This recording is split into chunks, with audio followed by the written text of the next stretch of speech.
मेरा विश्वास है देश में अगर कोरोना के खिलाफ एक नेशनल प्लान होगा तो हम सभी राज्य सरकारें और केंद्र सरकार मिलके इस दिशा में काम करेंगे। सर, कोरोना की वजह से दिवंगत आत्माओं को शांति मिले। हाँ जी सर। ये हमारी जो परंपरा है, हमारे जो प्रोटोकॉल है, उसके बहुत खिलाफ हो रहा है कि कोई मुख्यमंत्री ऐसी इन हाउस मीटिंग को लाइव टेलीकास्ट करें। ये उचित नहीं है। ये हमने हमेशा संयम पालन करना चाहिए। ठीक है सर, इसका ध्यान रखेंगे आगे से। सर, मैं सभी आत्माओं को शांति मिले जिन जिन लोगों का इस दौरान कोरोना की वजह से जिनका देहांत हो गया, और उनके परिवारों को दुख सहने की शक्ति दे। अगर सर मेरी तरफ से कोई गुस्ताखी हुई है, मैंने कुछ कठोर बोल दिया, मेरे आचरण में कोई गलती है, तो उसके लिए मैं माफ़ी चाहता हूं। लेकिन अभी तक जितने आज पॉल साहब की जो प्रेजेंटेशन थी वो भी बहुत अच्छी थी, और उसके हिसाब से जो भी हमें निर्देश दिए गए हैं उन निर्देशों का हम पालन करेंगे।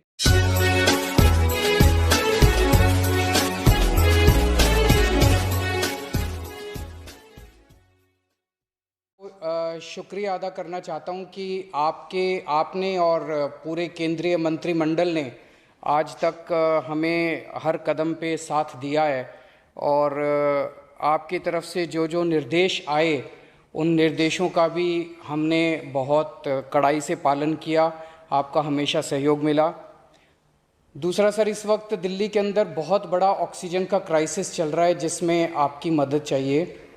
तो प्रधानमंत्री जी, सबसे पहले आपको धन्यवाद देता हूं कि केंद्र सरकार ने दिल्ली का ऑक्सीजन का कोटा बढ़ा दिया है।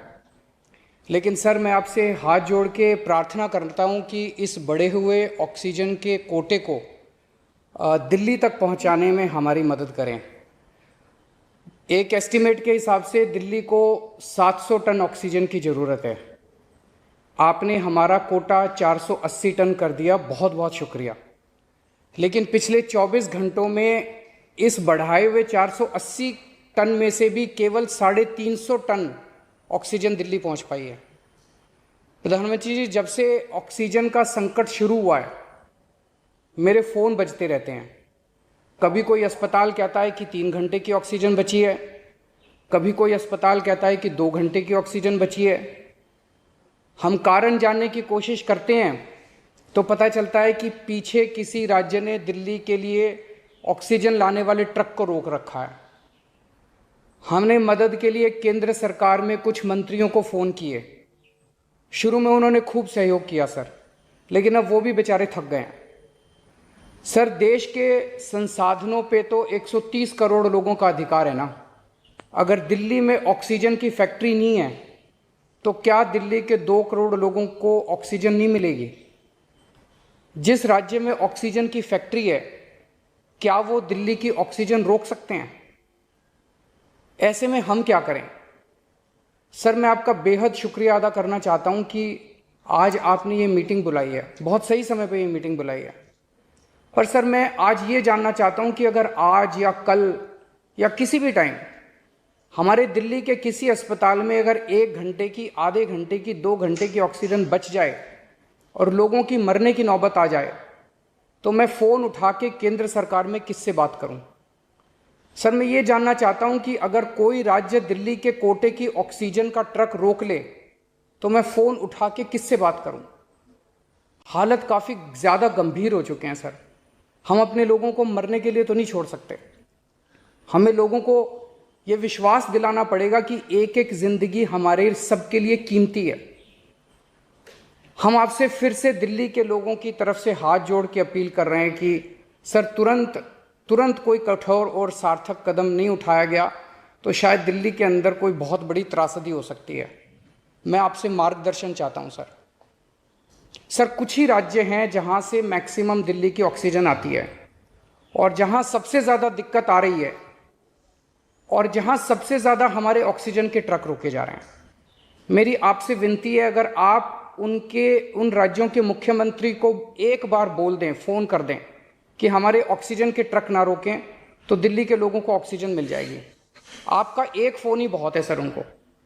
दिल्ली के 2 करोड़ लोगों की तरफ से मैं आज आपसे हाथ जोड़ के विनती कर रहा हूं कि सर आप हमारी मदद कर सकते हैं, आप कृपया हमारी मदद कीजिए और अस्पताल में लोगों को ताकि ऑक्सीजन मिल जाए। ऑक्सीजन की कमी के कारण अस्पताल में जो हालत बने हुए हैं वो अब देखे नहीं जाते। लोग बहुत ज़्यादा तकलीफ में हैं सर, पूरी पूरी रात हम सो नहीं पाते, नींद नहीं आती। इनका मुख्यमंत्री होते हुए भी मैं कुछ नहीं कर पा रहा। डर लगता है कि ऑक्सीजन की कमी से कहीं कोई बड़ा हादसा ना हो जाए। ईश्वर ना करे अगर ऑक्सीजन ना मिलने से कुछ अनहोनी हो गई तो हम सब कभी अपने आप को माफ नहीं कर पाएंगे। प्रधानमंत्री जी, कोरोना से देश को बचाने के लिए एक नेशनल प्लान बनना चाहिए। इस नेशनल प्लान के अंतर्गत देश के सभी ऑक्सीजन प्लांट्स को तुरंत आर्मी के जरिए केंद्र सरकार टेक ओवर करे। ऑक्सीजन प्लांट से निकलने वाले हर ट्रक के साथ एक आर्मी का एस्कॉर्ट व्हीकल रहेगा तो कोई उस ट्रक को फिर आगे रोक नहीं पाएगा। सर, दिल्ली का जो ऑक्सीजन का कोटा आपने बढ़ाया, हम उसके बड़े शुक्रगुजार हैं, लेकिन उसमें लगभग 100 टन ऑक्सीजन उड़ीसा और वेस्ट बंगाल से आनी है। हम परसों से जब से कोटा बढ़ा है हम कोशिश कर रहे हैं उस ऑक्सीजन को दिल्ली लाने की। मेरा आपसे निवेदन है कि यहाँ से ऑक्सीजन अगर हो सके तो हमें हवाई जहाज से उपलब्ध करवाई जाए, और नहीं तो जैसा अभी बताया गया आपका आइडिया है ऑक्सीजन एक्सप्रेस शुरू करने का, वो ऑक्सीजन एक्सप्रेस शुरू करके वेस्ट बंगाल और उड़ीसा से हमें ऑक्सीजन दिलवाई जाए। आइडिया नहीं, ऑलरेडी चल रहा है। सर, दिल्ली तक नहीं पहुंच पा रही हमारी, दिल्ली तक नहीं आ रहा। उसमें अगर हमें दिल्ली के लिए भी कॉरिडोर मिल जाए तो आपकी बड़ी मेहरबानी होगी सर। आपने 2-3 जगह तो कर दिया सर, आपके इंटरवेंशन से मुझे पता चला। एक दिल्ली के लिए और करा दीजिए सर, यहाँ की हमारी 100 टन ऑक्सीजन उधर से आनी है। प्रधानमंत्री जी, हमारे देश के वैज्ञानिकों ने इतने कम समय में जो वैक्सीन बनाई है, इसके लिए हमारे वैज्ञानिक साधुवाद के पात्र हैं। आपने इसमें जो प्रयास किए, आपका बहुत बहुत शुक्रिया। अब हम सब लोगों को मिलके कम से कम समय में अपने नागरिकों को ये वैक्सीन लगवानी चाहिए।